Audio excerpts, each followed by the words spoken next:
નમસ્કાર મિત્રો, સ્વાગત છે તમારું આપ સૌની શહેરી ચેનલ અને ગુજરાતી યુટ્યુબ ચેનલમાં હું નિકુંજ પરમાર આપ સૌનું તહેદિલ સ્વાગત કરું છું. મિત્રો, આજના વિડીયોમાં વાત કરવાના છીએ પીપીઓને લઈને આવ્યા મહત્વપૂર્ણ સમાચાર. મિત્રો, જો તમે એક પેન્શનધારક છો અથવા નિવૃત્તિ કર્મચારી હો તો તમારા માટે પીપીઓને લઈને પેન્શન પેમેન્ટ ઓર્ડરને લઈને આવ્યા મહત્વની અપડેટ. જો મિત્રો, આજના મહત્વની અપડેટ લઈને આવી છું. જો તમે પેન્શનધારક છો તમારા માટે આજનો વિડીયો ઉપયોગી બનશે.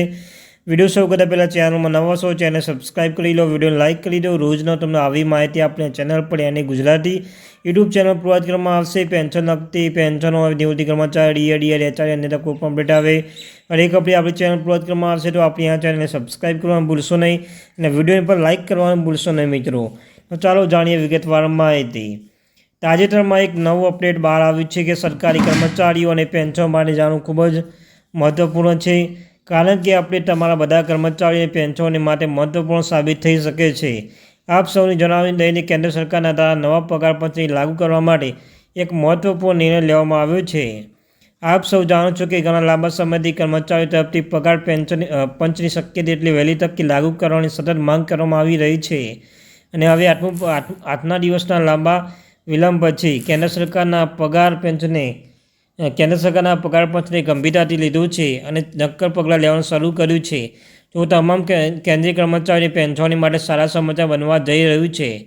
થોડા દિવસ પહેલાં નાણાં મંત્રાલય દ્વારા એક પરિપત્ર બહાર પાડવામાં આવ્યું છે, જેમાં પુષ્ટિ આપવામાં આવી રહી છે કે આઠમું પગાર પંચ રચના ટૂંક સમયમાં થવા જઈ રહી છે, અને આઠમું પગાર પંચ રચના થશે તો દેશભરના તમામ લાખો સરકારી કર્મચારીઓના પેન્શનોને લાભ મળશે, અને આઠમું પગાર પંચ કર્મચારીઓના પેન્શનોને દૃષ્ટિકોણ ફાયદાકારક બનવાનું રહેશે. સરકાર દ્વારા સમાંતર પગાર પંચની રચના કરવામાં આવે છે, કારણ કે તે પગાર પંચ એક એવી સંસ્થા છે જે દેશની સરકારી કર્મચારીઓના પગાર પુરવઠાની સેવાની શરૂઆત સમીક્ષા કરશે અને જ્યારે પણ જરૂર પડે ત્યારે જરૂરી સુધારાઓની ભલામણ પણ કરશે. સામાન્ય રીતે ભારત સરકાર દ્વારા લગભગ 10 વર્ષ સમયગાળા પછી નવા પગાર પંચ રચના કરવામાં આવે છે. ભારત સરકાર દ્વારા 7મું પગાર પંચ 2016માં લાગુ કરવામાં આવ્યું હતું, અને 8મું પગાર પંચ ભલામણ વર્ષ પછી 24માં લાગુ થવાની અપેક્ષા છે. આ નવું પગાર પંચ તમામ કર્મચારીઓના પેન્શન માટે ફાયદાકારક રહેશે, કારણ કે સંબંધિત પગાર પંચ દ્વારા કરવામાં આવેલી ભલામણો કર્મચારીઓના નાણાકીય સ્થિતિને મજબૂત બનાવશે, જેથી તેમનું નાણાકીય ભવિષ્ય મજબૂત બનશે. મિત્રો, 17મી એપ્રિલ 2025ના રોજ નાણાં મંત્રાલય દ્વારા એક મહત્વપૂર્ણ પરિપત્ર બહાર પાડવામાં આવ્યો છે, જે મુજબ આઠમું પગાર પંચ રચના માટે 35 અલગ રાજ્યો માટે ભરતી જાહેર કરવામાં આવી છે.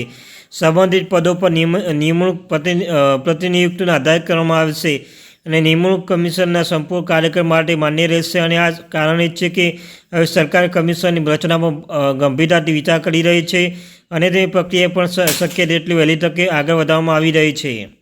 આઠમું પગાર પંચ લાભ કોને મળશે? તો જો આપણે આગામી પગાર પંચ લાભ કોને મળશે તેની વાત કરીએ તો આઠમું પગાર પંચ અમલીકરણ દેશના 47.75 લાખથી વધુ કર્મચારીઓને સીધો લાભ મળવાનો છે. આ ઉપરાંત 68.62 લાખ પેન્શનોને પણ નવા પગાર પંચ લાભ મળશે, એટલે કે નવો પગાર પંચ 1 કરોડથી વધુ લોકો માટે ફાયદાકારક બનવાનું છે.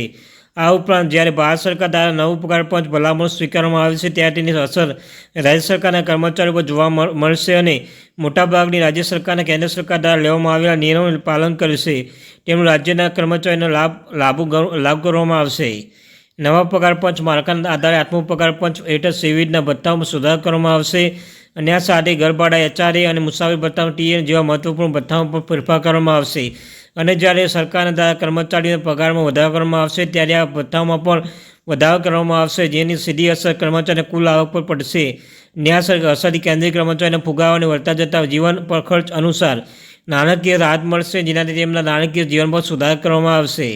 અને મિત્રો, કર્મચારીના આઠમું પગાર પંચની અસર.